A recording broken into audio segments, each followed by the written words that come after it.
is an experienced operational and technical leader with background across financial services and business and technology consulting. As CEO, he is responsible for both the holding company and the technical strategy and development. His previous roles inside CIO and GM strategy at Lloyd's International, Managing Director and Global COO for Limehouse Consulting, and in strategic planning with Accenture. It's an honor to introduce him, so please help me welcome him. Thank you, Ruby. Gosh, I sound very impressive whenever I hear somebody else say that. Gosh, I've done cool things. Good morning, everybody, and thank you for the time this morning.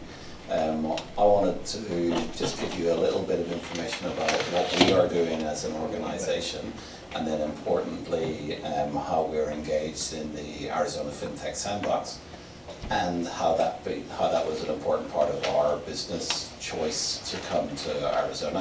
And so hopefully just connecting that sort of loop of, when businesses are looking to the state or the city that they're locating, how the policy choices for the cities and the states can impact, I think, quite importantly, on the choices that are made. And so Verdegree is an organization that we've set up specifically to offer banking to the unbanked and underbanked. So the best illustration of it is that there are 60 million people in the US who use what we call non-bank financial instruments. And so the most common example of that is check cashing stores. So if you see the number of check cashing stores that exist in the US, that's because people don't have bank accounts. The reason why they don't have bank accounts is pure economics. The cost to run a bank account for a bank is actually quite high.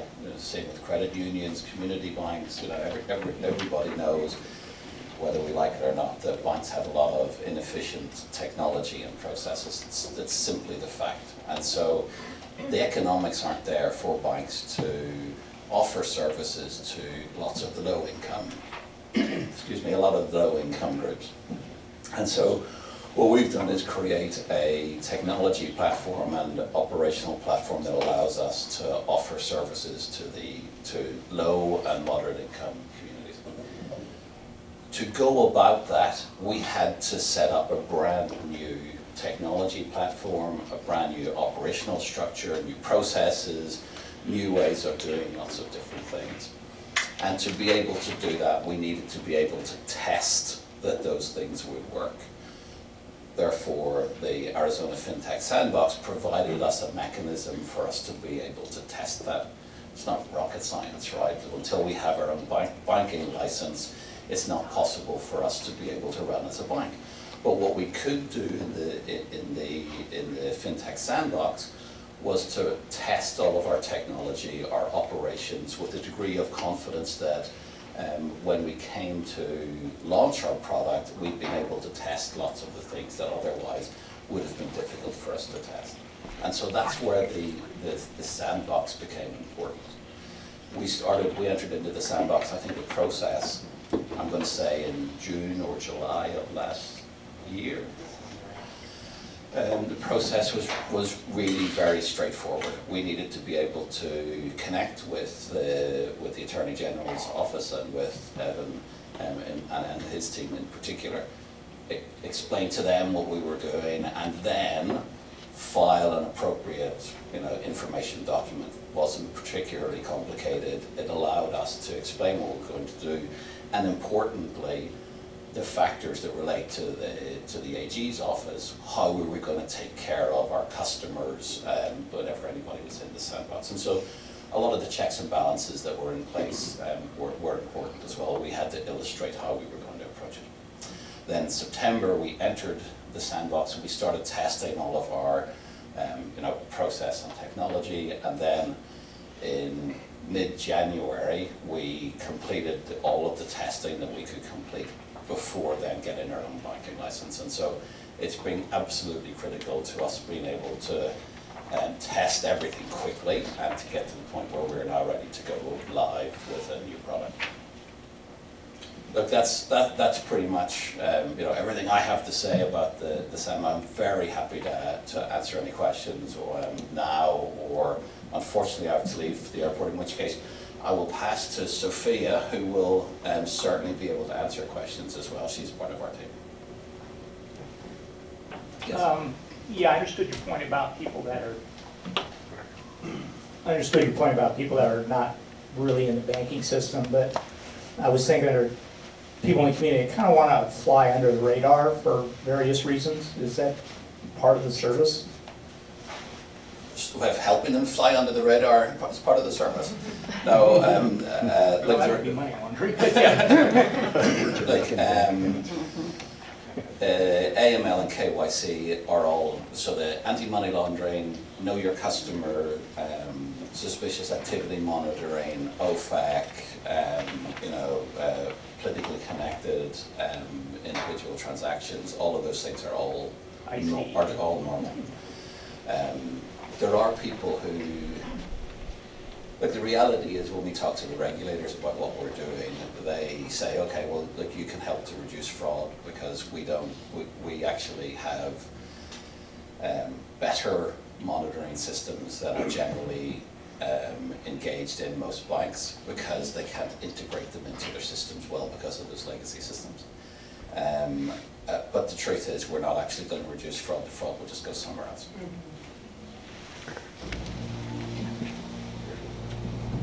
So you're completely online, correct? We have agreements for physical transactions for certain basic transactions. Because I wondered how somebody I can understand if somebody started by getting paid and then they kind of have this online account. I didn't know how you started it, how somebody starts it. Yeah, so there's two ways. They can make a cash. They can make a cash deposit. We've got a mechanism to do that, which we haven't announced yet, but we've contracted. And of course, they can deposit a check as well. So they can do an electronic transfer or a check deposit within the system to fund. But if they're truly unbanked, they'd have to somehow get cash to you And unless they were accepting a payment. And we can do that too. Okay. All right. Yeah, we haven't announced that. That's all. Steve Murphy with Horseshoe Bend Energy. Could you talk a little bit about why you chose Arizona for your project? Yeah, sure. I apologize to Sophia and probably to Jeff, who's heard this a lot as well. But look, we looked at 20 different cities.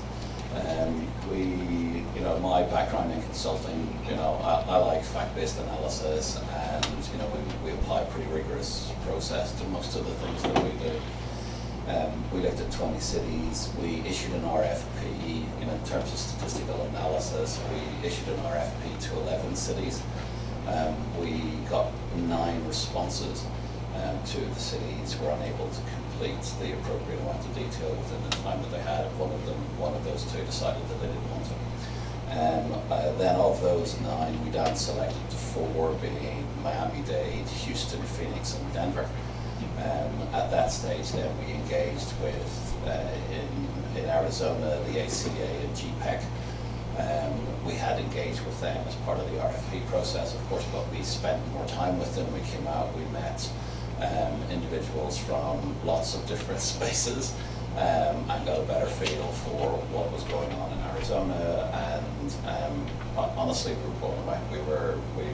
Arizona, ACA, GPEC, absolutely knocked it out of the park.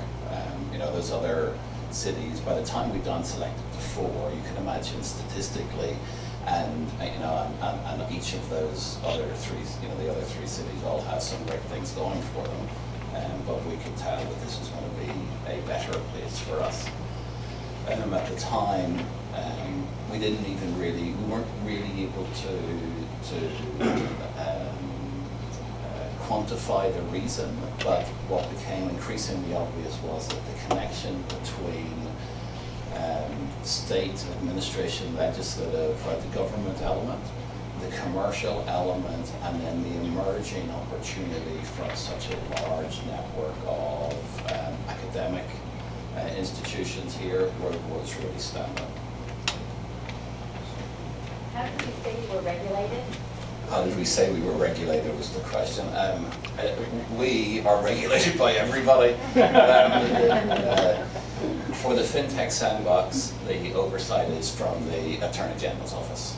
However, we'll be regulated by the Arizona Department of Financial Institution, the FDIC, and the FRB for both our holding co and for the bank. And then in addition, there's an FFIEC oversight connected to the Fed for the technology company. So everyone. Will you also be incorporating Bitcoin into your platform? No. Look, Bitcoin as a currency, that's a glib no. Bitcoin as a currency, we have the capability of applying any fiat currency into the system, and also non-standard currencies such as food stamps. Right, it's possible that all of those things can be incorporated into the system. However, we see our role as being offering basic transactional banking, and so we're not pitching as a Bitcoin or as a similar institution. I was just wondering if you had an ETA on your launch for people to actually make transactions. Yeah, look, we're taking pre-registration now on our website. That's just in the last few weeks, and we'll launch, we hope, within the next 90 days. So we're really very close to launching. We'll launch initially through a relationship with a sponsor bank, which is pretty typical, and then and we're a year and a half into our regulatory process. Varo just got approved last Friday. They took 3 years, and so we expect that we'll have another 6 or 12 months journey to go on obtaining our own license, and in the meantime then the agreement with the sponsor bank allows us to offer products straight away using our systems. Michael, you talked about lower and middle income people not having a place to have a bank. Will your charges, one of the challenges for low income people is that when you use these services, there's such high fees. Yes. So based on your platform, will the fees be reduced just because of the efficiency? Yes, that's really at the heart of it, Rick, is that I'm an economist initially. You've only got two levers, right? Either you increase your fees to generate revenue or reduce your costs so that jaws stays the same. And what the fundamental approach that we've taken in everything that we've done was to ensure the costs are rigorously reduced, and all of the decisions that we've had to make as we've gone through that has been to reinforce it, because if we don't do that, then we end up creating a service that actually is just competing with other banks to offer a service to the affluent bank, and that's really what we're careful to avoid. Great, that would be great additions for citizens and stuff. Any last questions? Otherwise, we're going to move on. So, thank you very much. I appreciate it.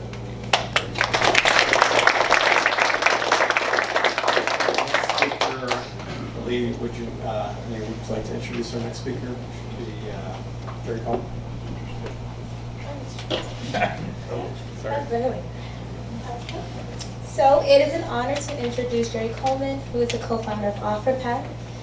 Jerry Coleman, who co-founded OfferPad, is a serial entrepreneur and pioneer in the institutional single-family rental industry. In 2012, he partnered with the Blackstone Group, a private equity firm, to co-found Innovation Homes. During his time with Invitation Homes, the company acquired, renovated, and managed more than 50,000 single-family homes. He is involved with and supports numerous professional and charitable organizations, including Envision AZ, the Anazi Foundation, and Forever Young Foundation. So please put your hands together for Jerry Coleman.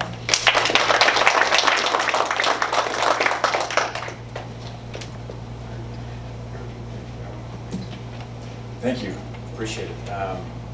Glad to be here this morning, and happy to share some thoughts on what we're doing. I'll start by saying I'm born and raised here in the East Valley, and so I've been here pretty much all my life. And think this is a wonderful place, both to start a business as well as raise a family. This will always be our home. And so, little background. Been in real estate for over 25 years here in Arizona and across the country. We saw a few different opportunities along the way as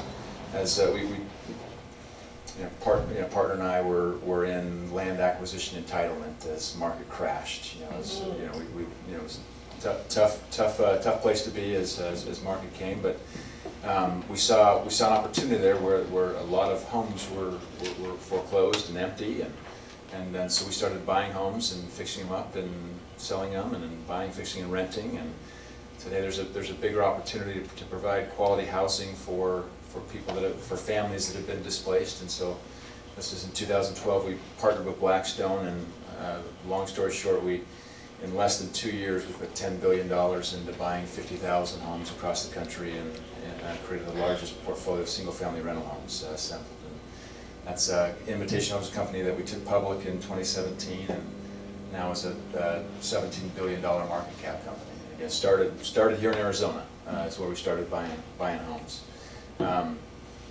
With that experience came a couple of things that didn't exist before. One,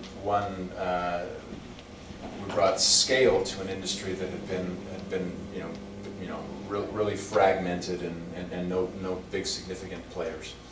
We also brought institutional capital into existing single family where it hadn't existed before, both on the equity side as well as in the debt markets. And so that paved the way for some additional transition within existing residential real estate. And so that was my experience. My co-founder Brian Baer, his experience. He and I have been partners for a dozen plus years. But he also background as a traditional agent. He set thousands of living rooms, helping people transact when they want to list and sell a house. And as he went through that process, noticed that it's a very difficult process to go through. And a lot of his clients were struggling with the ability to not know when the house was going to sell and how much it was going to sell for. And so he'd try to make it easier. He'd help. He'd provide house cleaners and landscapers and pool cleaners as he listed the house to make it easier to show.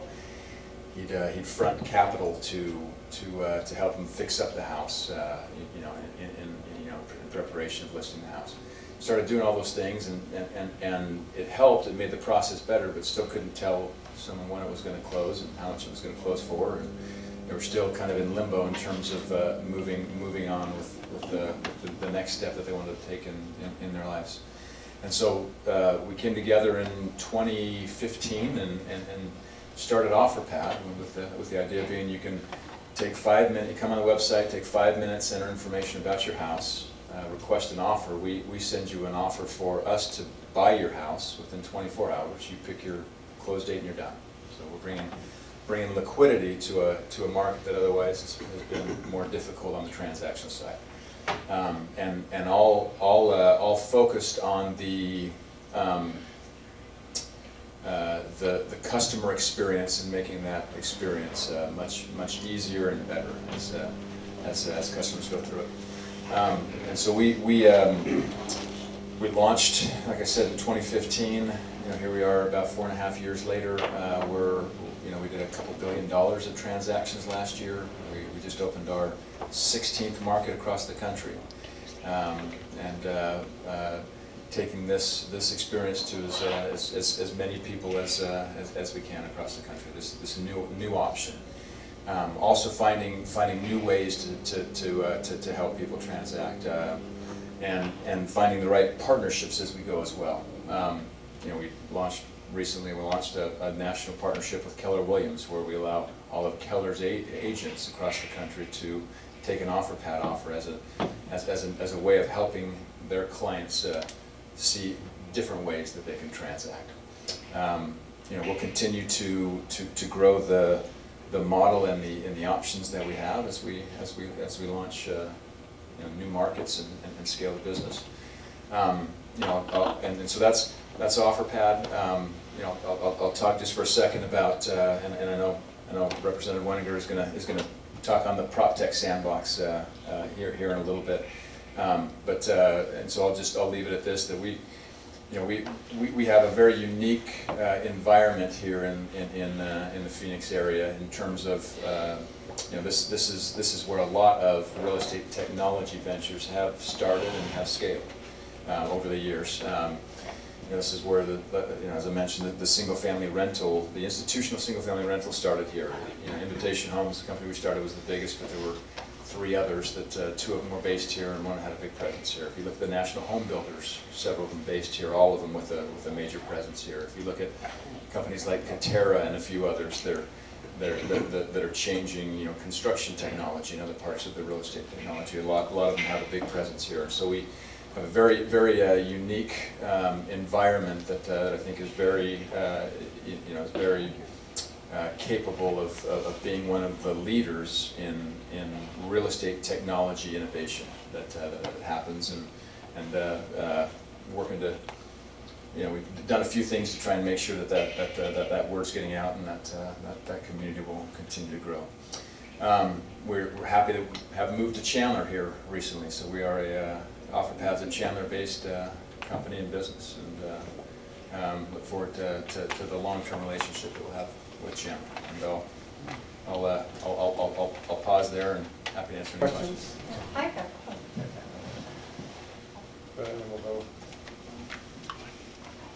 I just wondered, do you started as a developer, or you are always in real estate buying and selling? Started in land acquisition, entitlement, working with a lot of the national home builders on preparing. Oh, land acquisition, and then somehow along the way you moved into real estate. Moved into single-family, existing single-family homes. Developing them? No. Buying and selling? Initially buying and selling, and then buying, fixing, and renting. Oh, okay. That was the. Okay, all right, thanks. Yeah, very good. Next question. Next to Harvey.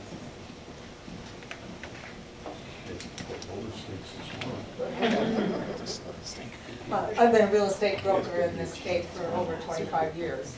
So I've spent a lot of time at the Department of Real Estate getting things approved, following all the regulations and all the rules. When you say that sometimes things were difficult for people to get things closed and things done, we were still following all the regulations. Please explain to us what regulations in your relationship with the Department of Real Estate. Sure. It's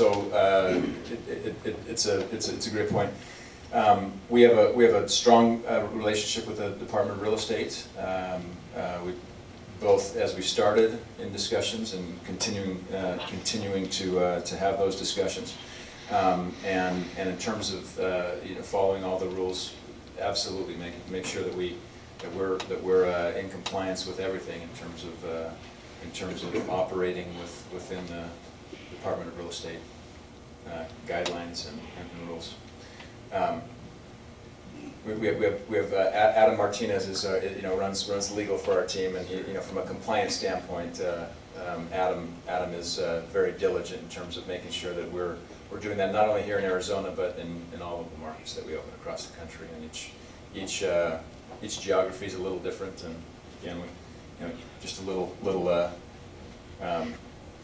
another chance to say that Arizona is a great place to do business. Everywhere isn't quite as friendly. Thank you. Any other questions? Okay, thank you.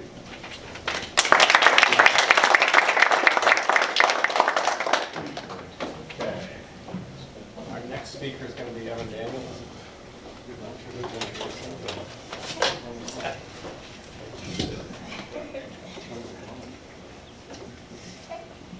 So Evan Daniels is the Unit Chief Counsel, Technology, and Innovation and Privacy Unit with the Arizona Attorney General's Office. The Arizona Attorney General's Office represents and provides legal advice to most state agencies, enforces consumer protection and civil rights laws, and prosecutes criminals charged with complex financial crimes and certain conspiracies involving illegal drugs. It's an honor to introduce Evan Daniels, Unit Chief Counsel within the Technology, Innovation, and Privacy Unit, who oversees the office's administration of Arizona's first in the nation FinTech regulatory sandbox. So it is an honor to introduce you.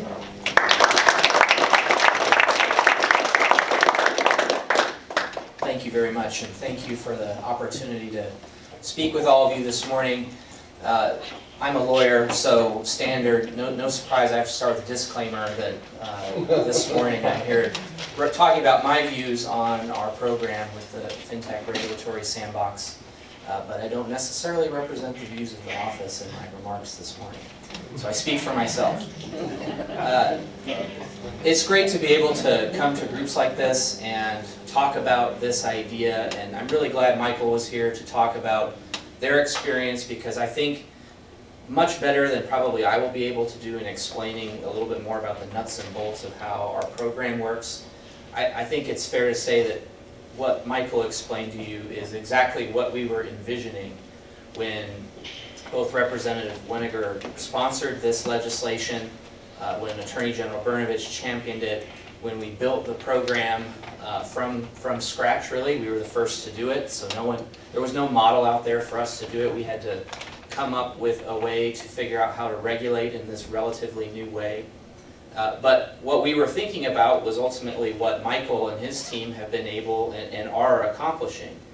It's facilitating innovation. The Sandbox is designed to facilitate innovation in Arizona by allowing for innovative businesses to come in, and as they are building up their capacity, allow them to test, to actually obtain live market data with real consumers in a way that would require them to otherwise get a full license.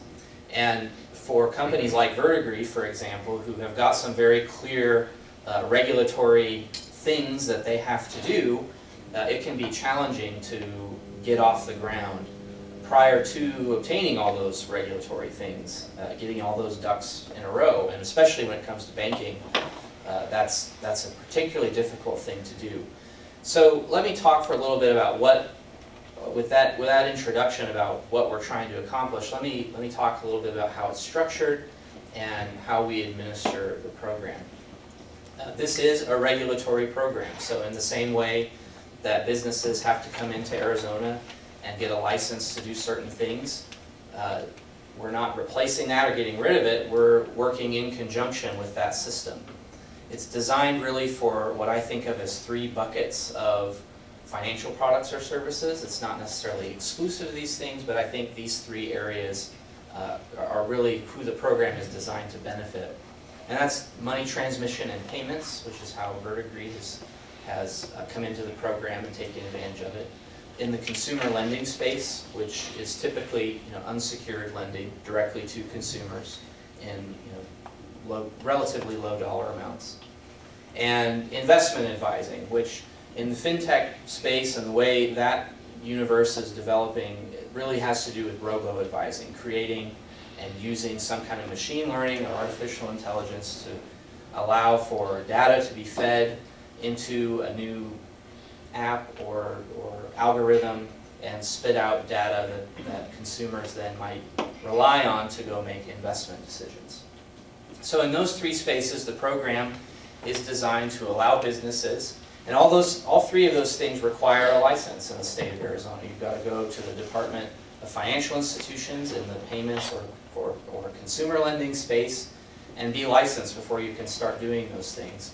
It's the Corporation Commission for the investment advisors. And what our program allows a business to do is, if they're going to be offering a product that would require a license like that, instead of going directly to the regulators, they can come to the Arizona Attorney General's office. And I'll talk in a little bit about why the Attorney General's office makes sense. But they come to us, they present, as Michael explained, they give us an idea of what they want to do and what they want to accomplish. We say yes or no, and then if we say yes, we become their regulator for a period of up to 2 years.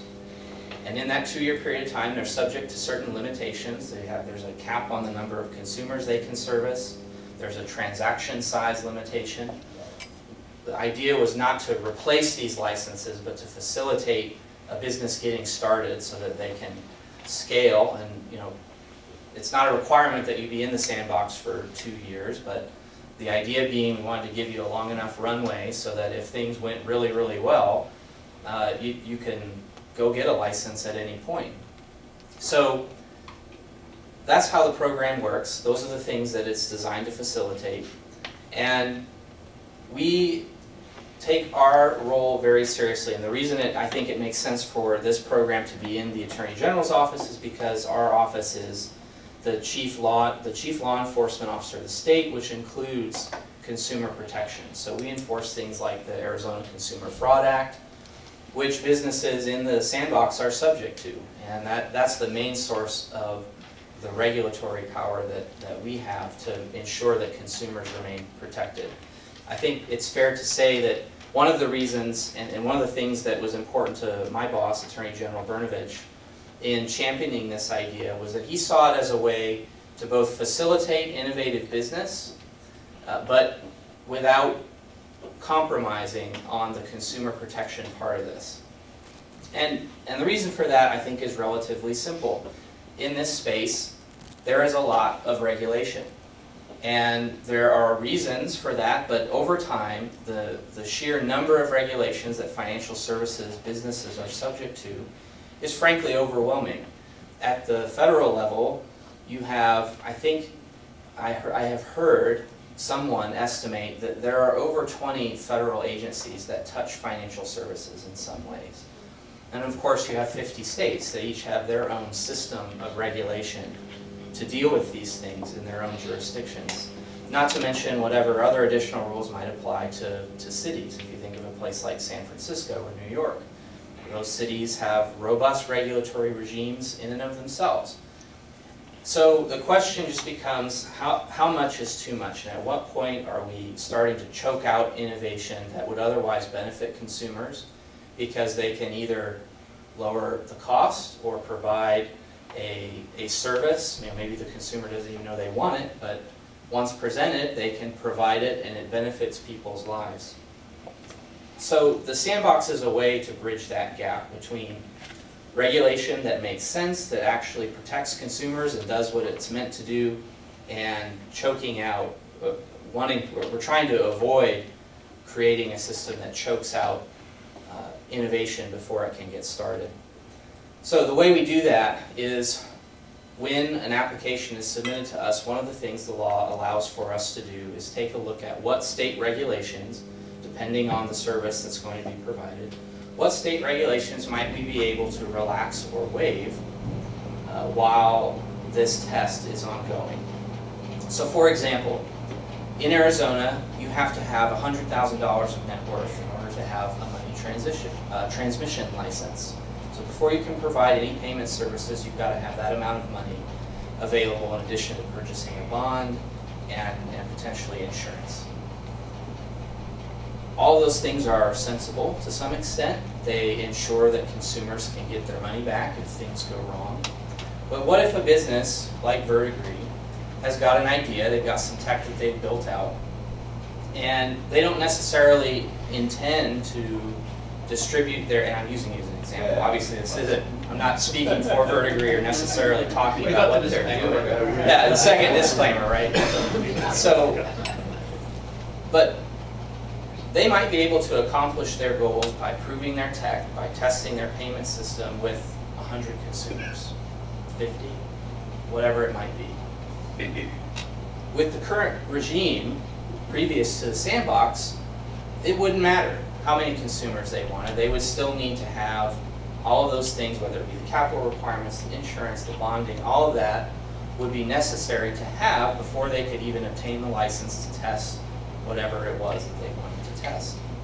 What the sandbox does is it allows for some regulatory flexibility to become a possibility. I'm not talking about deregulation, and I want to make that very clear. This, like my boss likes to say, this is a sandbox, not a beach. You don't get to come in and do whatever you want. It's not a license to do whatever you want. Those things that we look at, we take very seriously. But to our view, it's entirely reasonable that someone might want to perform a test that doesn't require the application of all the regulations that exist at the state level to be applied fully and completely. There can be some play in the joints, if you will, that allows us to facilitate these tests, to allow businesses to be built, that allow them to prove that they've got something and go get a partner, whatever it may be, to sell their business if they want to. These are the things that the Sandbox is designed to facilitate, and hopefully is illustrated by Vertigree and some of our other participants. That's what we are doing. We've been live now for about a year and a half. We launched, the law was signed into law in April of 2018. We launched the program in August of 2018, so we're about a year and a half into the program. We just approved our 10th participant this week, actually.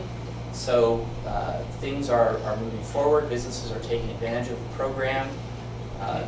I'm the regulator. I'm not the economic development person, but I'm of course thrilled to hear stories like Vertigree when they say that looking at the Sandbox was a key factor for them in coming to Arizona. You know, I think Representative Wenger will tell you that that's what was on his mind in large part when he decided to sponsor this legislation. And it's something that is exciting for me in running a First in the Nation program to see that there is value for these businesses to come in. And you know, these are all businesses that care about complying and following the rules, and of course we take our consumer protection role very seriously. But hopefully we won't ever need to deal with enforcement with one of these businesses, but of course if we need to, we stand ready to do that and are in a position to do that.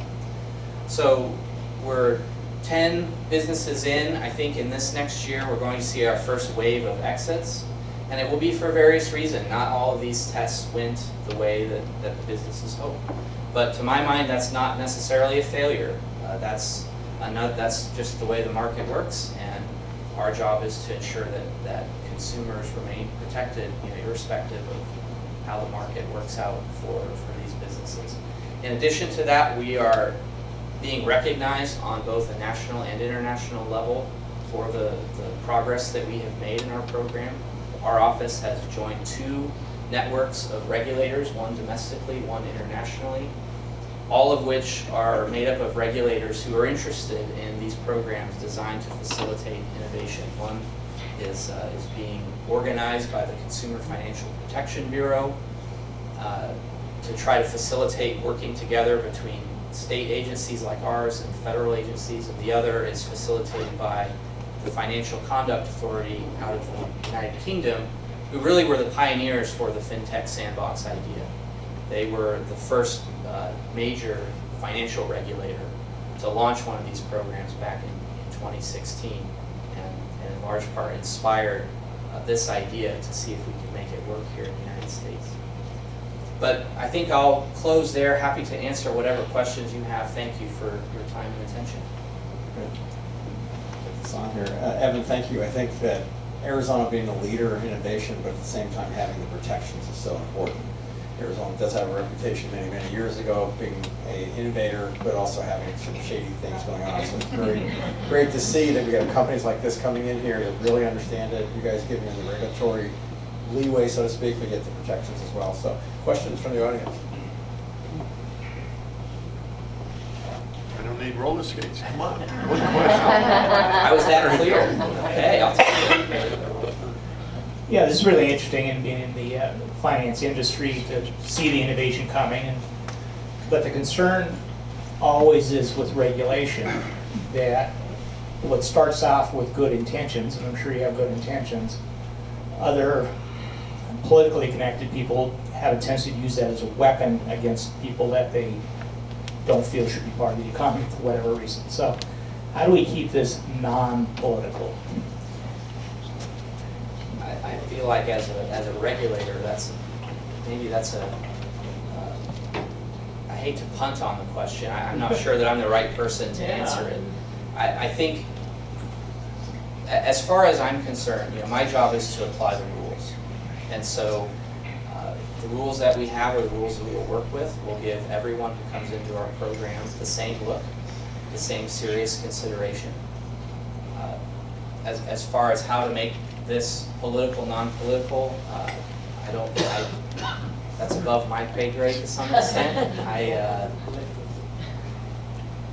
But I sympathize with the issue. You know, I know that all of these things, you can get up and talk about the great things, but they can go pear-shaped. I think from our perspective, the way that we avoid that is by applying the law and not being worried about, and certainly not favoring one type of business or another. I think we work very hard to try to avoid that sort of favoritism. To us, this is about what does the law say, and what, we've admitted 10 businesses. There have been over 20 applicants at this point. To me, that illustrates that, and the reason for that is varied. Sometimes they just don't fit within the scope of the program, and sometimes for one reason or another they decide to withdraw. But hopefully that illustrates what I'm trying to say, which is that we're not there to just say yes to say yes. There are some serious guardrails on this that have been put into the law, and we take those very seriously. Thank you, Evan.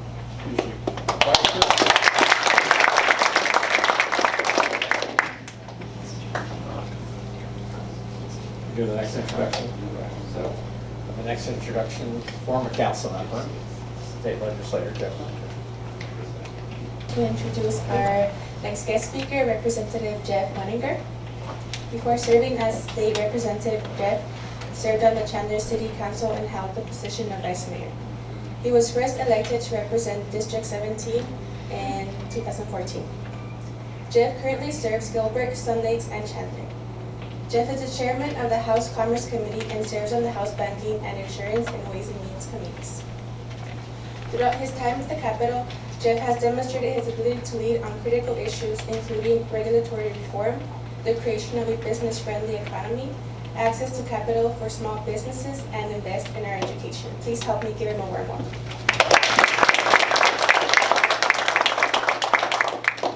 Thank you. Good to see a lot of familiar faces. And thanks for bringing forward this topic that I'm very passionate about. And the topic kind of flows through a lot of different bills that I run, and that's regulatory reform, freeing up business owners to do what they need to do within safe confines of these different things. And if you think about it, you've been kind of a leader on this.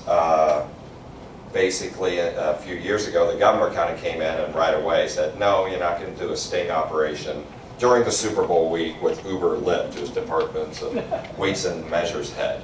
And that person was let go. But then you, in conjunction kind of with the governor, are kind of really the genesis of some of these things that we're doing in these things, and that's, think of Waymo. Waymo is operating in a safe way, but if you go throughout the United States anywhere and ask people in the know, name 2 or 3 top states or cities that deal with autonomous vehicle deployment, Chandler and Arizona would be in that conversation.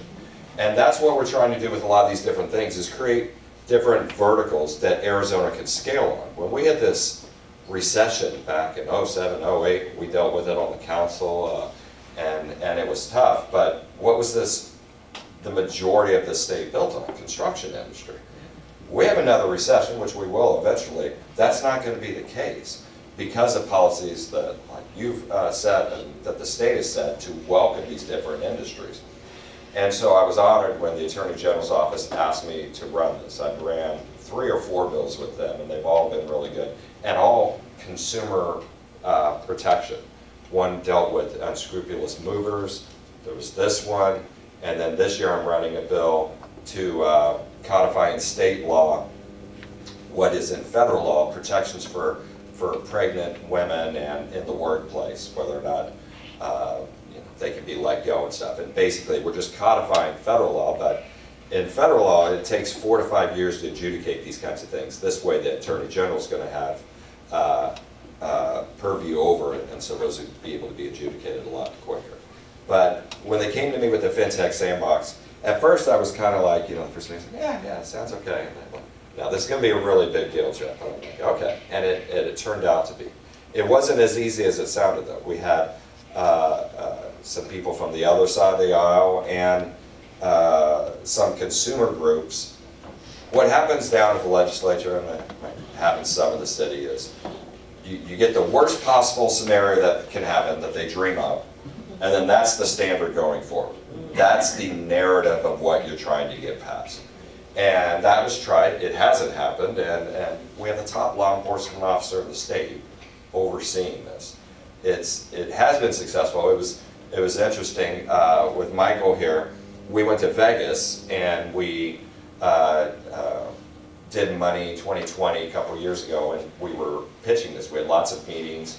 Evan and them were there, and then we had a round table where we had invited a lot of people from around the world. And Verdigris came, and their founder, Sam, who's not here, and he's quite a character, he's from Australia, very fun guy.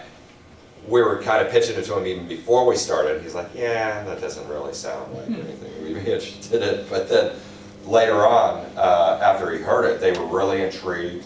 They flew to Arizona, we're meeting right by, they came, met with me, and they ended up coming in it, and we're really excited. And there's some really interesting things that they're going to be able to do to save government's money. He kind of briefly mentioned food stamps, but with different services and things where they'll be able to set up and save a state or government entity a lot of money, because the transactional cost of loading money onto the cards or different things that they're having for people who are getting help will be dramatically lower to the state or to the governing entity than what it is right now in this old legacy systems of how they're doing it. But it's an exciting thing, and I truly think you can't just look at the 10 companies that are in it. You have to look at the narrative, and believe me, there are a lot of fintech companies who are seeing Arizona as a leader because of it. There's another one, and it was asked about political kind of things and people who are chosen. This is a Republican AG who chose a company called Alta. Alta is a company that is trying to solve problems of cash transactions. And marijuana industry is one of those things. I don't know if people realize we are so lucky that there hasn't been something really bad that has happened yet. These marijuana dispensaries are paid in cash. Most banks and different things, there's not really a solution. You don't go in there and run your debit card to buy your marijuana because it's illegal at the federal level.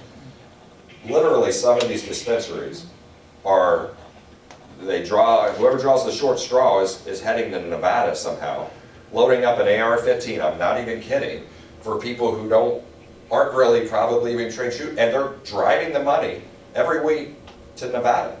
Somehow they can deposit it there. So this company, Alta, has created a way. They created a company. They'll have their own armored trucks. They will come by your dispensary, pick up your cash. Within a few hours, it will be converted to a digital currency, it's a stable coin. Don't think Bitcoin. This is a stable coin where you give $1, you have $1's worth of this digital currency. And then they will be able to pay their farm that they get the marijuana from in that digital currency. And they'll be hopefully able at some point to pay their taxes. Right now, they are walking into the Department of Revenue with $75,000 and handing it to them. Now, that costs the Department of Revenue a lot of money to convert that back to fiat and checking it for fraud and going through it and paying a security company to transport it. And so there's a lot of interesting companies who are in there that are very diverse.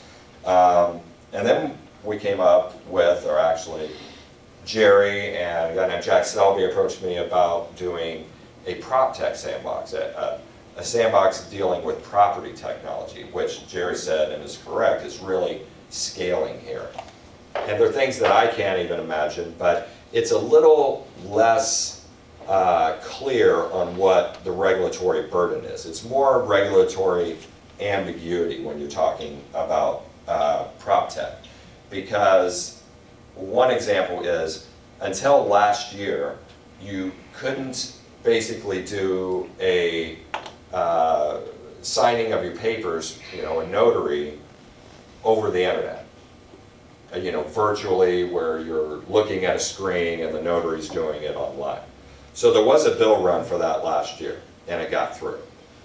But the difference with that is that that bill, from somebody's idea to implementation, was probably 1.5 to 2 years. Now, if somebody has that idea that is, you know, has regulatory ambiguity, where you might go to an attorney and they say, well, you give them $20,000, and like, you might be able to do it, I don't know. Now you'd be able to get that done in 90 days if they approved you at the ACA to do it. And so we think that's another vertical, and we're just going to keep going. There was a point earlier, and I believe in regulation. Regulation makes sense, but we're a fast-changing world. I have a couple examples of bills this year. I'm running a wine bill this year. Think about the beer bill in 2015. This is essentially that for wine. And I had a lot of very upset distributors the day I dropped it, you know, because we have this 3-tier system, and essentially you're not supposed to be in any of the 3 tiers, but for smaller guys we have some exceptions. But basically with wine, after you make 20,000 gallons, everything has to go through a distributor. And distributors don't even take people at 20,000 gallons. So you're creating the ceiling to where automatically they have to spend $8 more, lose $8 of the revenue per bottle from that point forward. And it's just an arbitrary cap. And they're like, well, it's the 3-tier system. Yeah, I mean, these are things we're talking about from prohibition.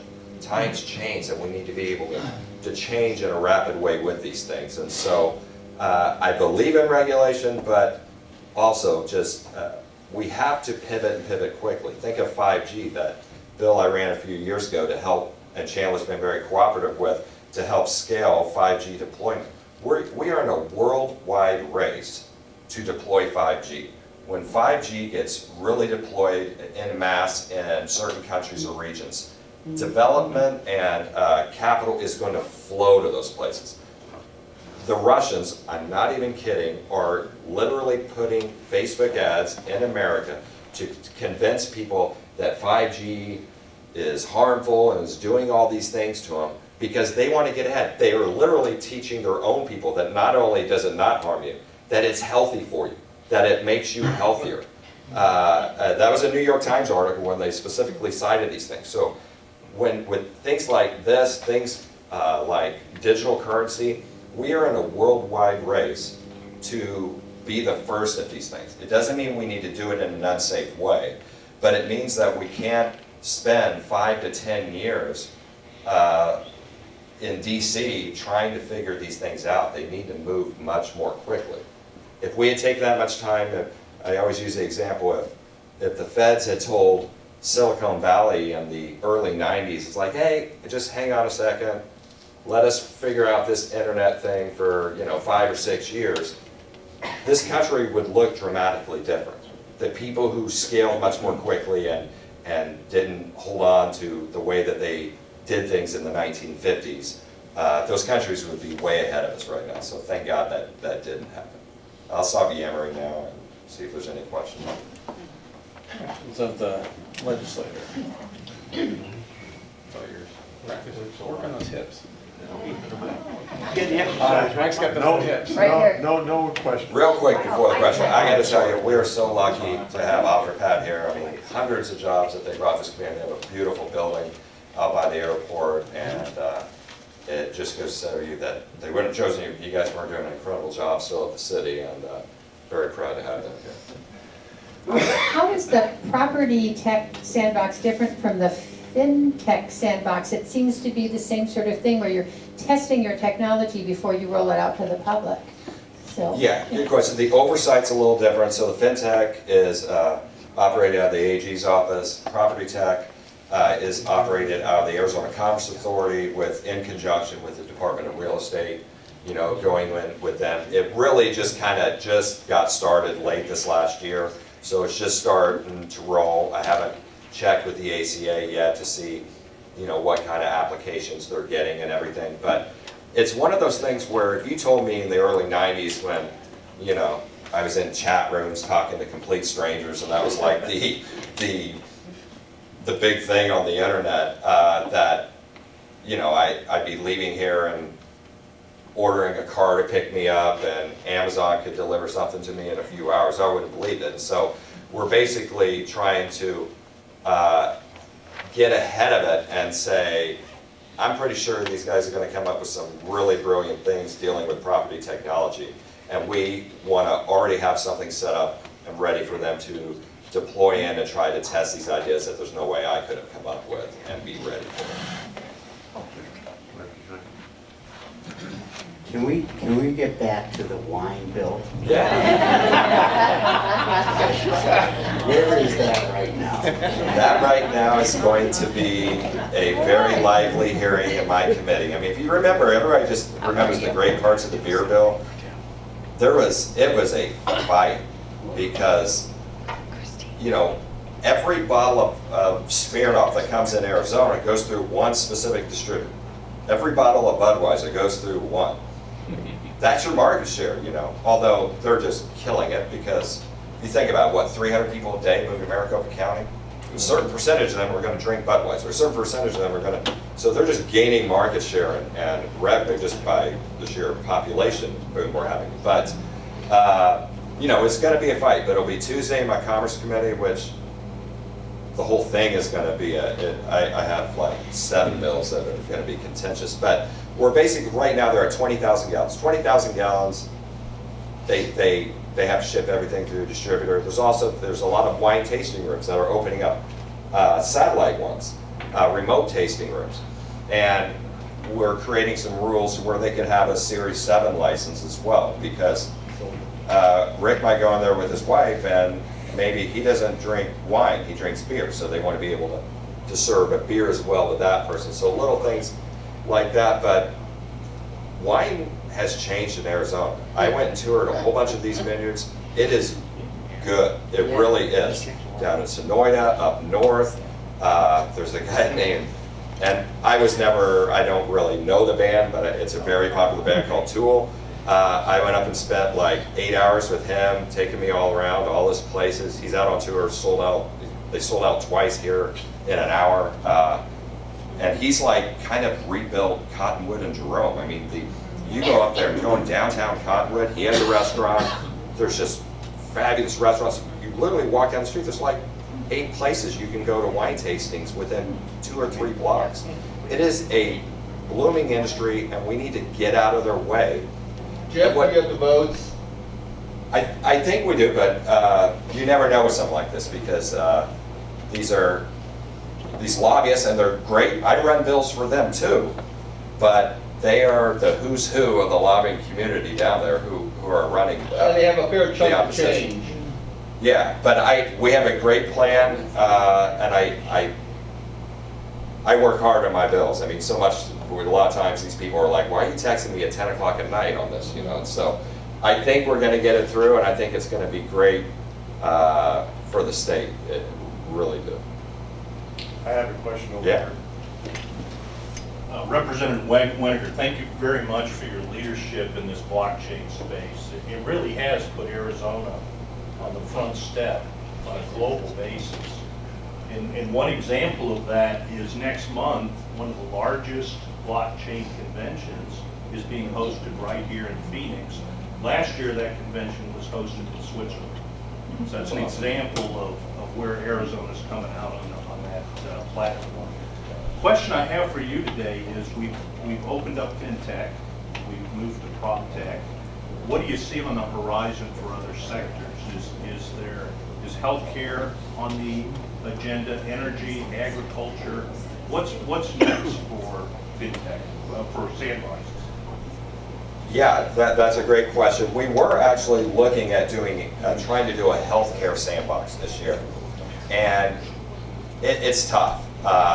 Congressman Schweigert and I have been talking about this for a long time, and then he finally said, yeah, this is a little tougher than I thought. But one thing I think where we can look at, I'm looking at a small segment of that though, and looking at wearables. And I don't think people realize how far advanced wearables are getting.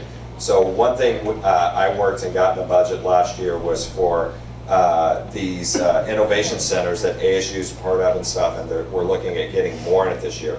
And we created one on blockchain and one on wearables. And we thought the blockchain was going to be the bigger one, and it's doing well, but wearables, and the private sector has to put in a match. So if they're going to come in, and if they've hit $100,000, then the state puts in $100,000 into these, and they're already maxed out. And there's some incredible innovative things going on there. One just example was a gentleman who has created it's a wearable, it's almost like a patch or a bracelet, but it transmits back to someone if there's alcohol in that person's system by their sweat and just by the sweat, they can't take it off. So think about people, and they're developing it for marijuana and other things. So think about probation officers and how much money intensive that is. Not only are you disrupting the person, and we've been trying to help people who my wife has encountered who they're in this intense probation. They have to leave their job at like 1 o'clock every day, which it's kind of tough to keep a job if you have to leave at 1 o'clock. You have to drive or take a bus and go across and go to a probation to have a test taken. Well, if you had this and this scales, you wouldn't need to leave. You're not polluting the air because you're not driving more. There's all kinds of wins in that, and the county and state is saving money in the deployment. So I think wearables might be a place where we can look for the regulatory burden. The tough thing with some of these things is, like with banking, it's very innovative. They allow the state, as you know, to have a lot of their own innovation in banking rules and stuff. It doesn't apply to some other sectors where feds have so much oversight. We could just be like California and ignore, I guess, all the feds' laws, but we don't want to actually do that. Any other questions? Yeah. I like your state 48 shirt. So do I, and so do a whole bunch of people. Yeah. Again, I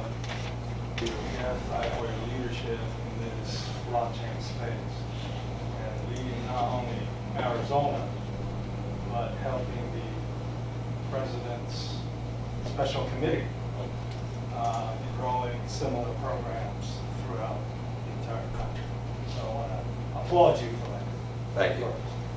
The question is that I'm very interested in your statement regarding wearables, because one of the next gen for wearables is actually what they call live tattoos, in quotes. So basically, it's a special tattoo, 3D printed on your person, skin. That's doing the telemetry that you're talking about. Wow. So it's not only passive, but it has the active capability, because it is no longer just skin deep. It's a little bit below that. So it's taking advantage of the electric, mechanical, biological properties of the body, which acts like a battery. So it becomes passive and active. So the question is, I know that you are working in that arena, but I was just wondering if you are engaging futurists or innovators throughout the global stage to support you in terms of maybe making rules, drafting language, etc. Yeah, I think we will. I mean, we couldn't get that done this year. It just got too late. I think, yeah, I'd be very interested. That sounds fascinating. I'm glad there's people a lot smarter than me in the world that can develop those kinds of things. That sounds really interesting, and I'll be engaging people, hopefully, knock on wood, after my campaign if I get reelected. Don't want to ever be presumptuous to look at those kinds of things. And like I said, we're working to get more money into the wearables innovation centers this year. And with blockchain, thank you for those comments on that. We are, and I was just texting back and forth with my staff, looking to create a study committee of industry experts and some people in the House to look at, over the interim, innovative technologies, look at other states, other things that we can do for blockchain legislation for next year. Great, thanks, Jeff.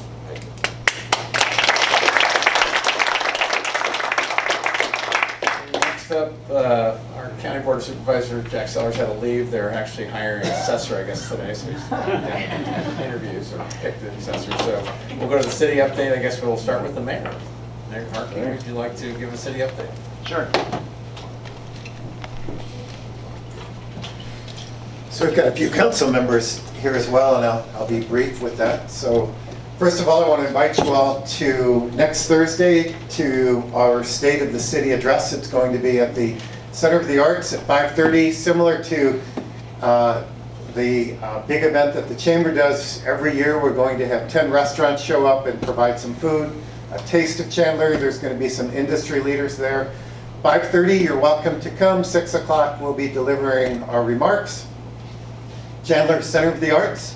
And if you are not, again, caveat, don't want to compete with the Chamber's Business After Business at Hash Kitchen, which is also a cool event. So choose wisely. They're both great. And I hope to see several of you at our State of the City this year.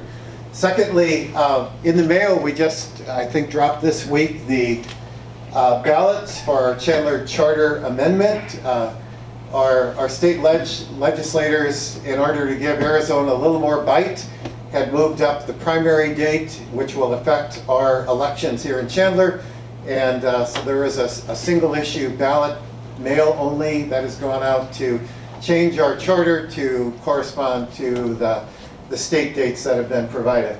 Thirdly, Phoenix Fan Fest with Waymo this Saturday, February 15th at Chandler High School. They're going to be bringing in Larry Fitzgerald at Chandler High, a bunch of food trucks and other kind of fun events going on from noon until 3 o'clock this Saturday coming up.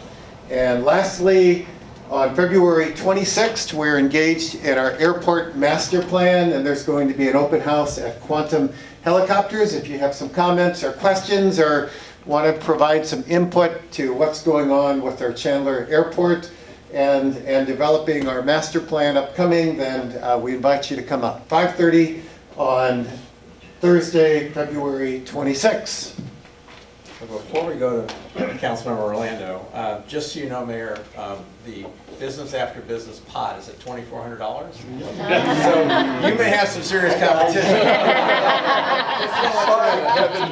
As a chamber member, I'm taking a risk by not being there myself.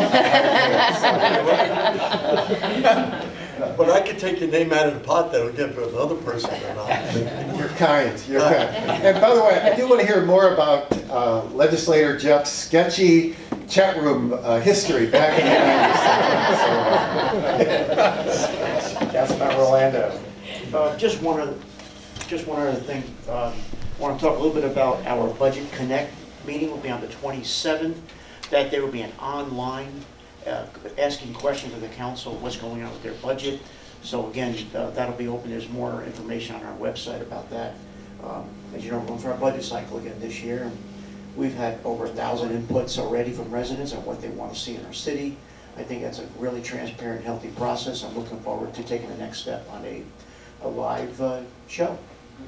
Thank you. That'll be at 7 p.m. after our council meeting, which is at 6 on the 27th. Good morning. Good morning. The council member Orlando already hit on the point that I wanted to invite you all to participate in. No.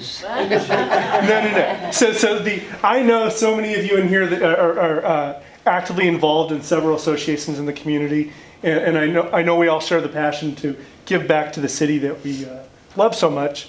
For example, I'm a member of the Chandler Compadres. We're in our 40th year.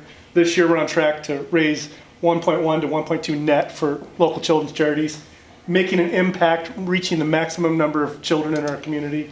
From my time on the Chandler Chamber of Commerce, serving on the Chamber Board for 6 years, past chairman of the board, driving commerce in the community, and now in budget. And I love the budget process. I got an article coming out this Sunday in the Santan Sun. Check it out. we are on the brink of tackling some big things that you see, feel, and touch, being tackling the PRS, the airport master plan, the parks master plan. And so I encourage you to participate with us and join us next on the 27th after our council meeting. And if you can't join us, you can submit your comments ahead of time. But we are truly better together, so get involved. Thanks so much. Appreciate it. He's still recovering from the. I don't want to touch anybody or anything.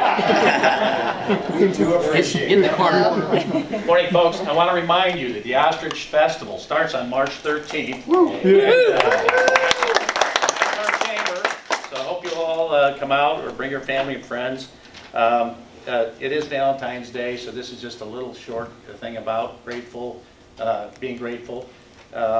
This past week, we had a breakfast for our city volunteers, the 4-hour city volunteers. Our mayor is instrumental in keeping that going, and some of our volunteers work harder than some of the people that actually get paid to work for the city, and because they are that dedicated. So we love them. So that's our breakfast, and for lunch, on Wednesday, we had an employee appreciation luncheon at Tumbleweed Park, and that was another great event. And then, let's see, dinner. The police annual awards were Tuesday night, and so it's just important that we recognize the people that work for us and around us, and these are the people that keep the lights on and take the calls when we're enjoying dinner or safe sleeping at home and that kind of thing. So to our employees and all the people that we work with, and so you all have a great weekend. Thank you. So I have one really important topic to talk to everybody about. Starting in early March, the U.S. Census will take place. It's a census every 10 years. This is a very, very super important thing for the city of Chandler and for the state. This will decide congressional seats. This will decide how much money we get. So this is the first time it's being done it's an internet-based count. So it starts in early March. We will actually, at the Ostrich Festival, have 2 vans that people can actually go in, get on the computers and do it themselves. There's no long form, so it's all real short questions there. But it's really important that you talk to your employees at your companies, your next door neighbors, whatever it might be. Everybody has to get counted. Every child, whether it's 1 day old or somebody who's 99 years old, it doesn't really matter. So it's super, super important because every person that doesn't get counted is dollars that the city loses. So it's not something people need to just blow off. It doesn't matter.